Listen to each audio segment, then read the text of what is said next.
Hello guys, welcome to GJ vlogs. இன்றைக்கி Saturday morning. எல்லா சாட்டர்டேஸும் நாங்கள் பக்கத்தில் இருக்கிற ஆஞ்சநேயர் கோயிலுக்கு போய் தான் அந்த டேயை ஸ்டார்ட் பண்ணுவோம். ரொம்ப பாசிட்டிவாக இருக்கிற மாதிரி இருக்கும். இது எங்களோட யூஷுவல் ரொட்டீனாகவே ஆயிடுச்சு. ஸோ நாங்கள் பிரேக்ஃபாஸ்ட் முடிச்சுட்டு 2 பேரும் கிளம்பி போனோம். அங்கே ஆஞ்சநேயர் கோயில் பக்கத்துலேயே பிள்ளையார் கோயிலும் இருக்குது. ஆப்போசிட்டில் தான் இருக்குது ரெண்டுமே. ஸோ ஃபஸ்ட்டு நாங்கள் பிள்ளையாரோட பிளெஸ்ஸிங்ஸ் எடுத்துகிட்டு அதுக்கப்புறமா தான் ஆஞ்சநேயர் கோவிலுக்கு போவோம். கோவிலுக்கு போகிறது எனக்கு ரொம்ப பிடிக்கும். அந்த காமான அட்மாஸ்பியரில் அங்கே போய் கொஞ்ச நேரம் அப்படியே அமைதியாக உட்காந்தா ரொம்ப பாசிட்டிவாக டிவைனான வைப்ஸாக இருக்கும். மைண்டுக்கும் ஹார்ட்க்கும் ரொம்பவே லைட்டாக இருக்கும். பிள்ளையார் பக்கத்துலேயே குட்டியாக சிவன், துர்கை அம்மன், விட்டல், ருக்மணி எல்லா சாமியுமே இருந்தது. இந்த கோவிலில் நம்மளே பிரசாதம் எடுத்துக்கிற மாதிரி வச்சுருப்பாங்க. ஸோ எடுத்துகிட்டு நாங்கள் அப்படியே அங்கேருந்து ஹனுமன் கோவிலுக்கு கிளம்பிட்டோம்.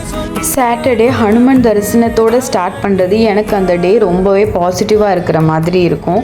எங்களோட எல்லா சாட்டர்டே மார்னிங்ஸும் யூஸ்வலாக இப்படி தான் ஸ்டார்ட் பண்ணுவோம். நீங்கள் உங்களோட சாட்டர்டேஸ் எப்படி ஸ்பெண்ட் பண்ணுவீங்கன்னு எனக்கு கமெண்ட்டில் சொல்லுங்கள். Bye guys.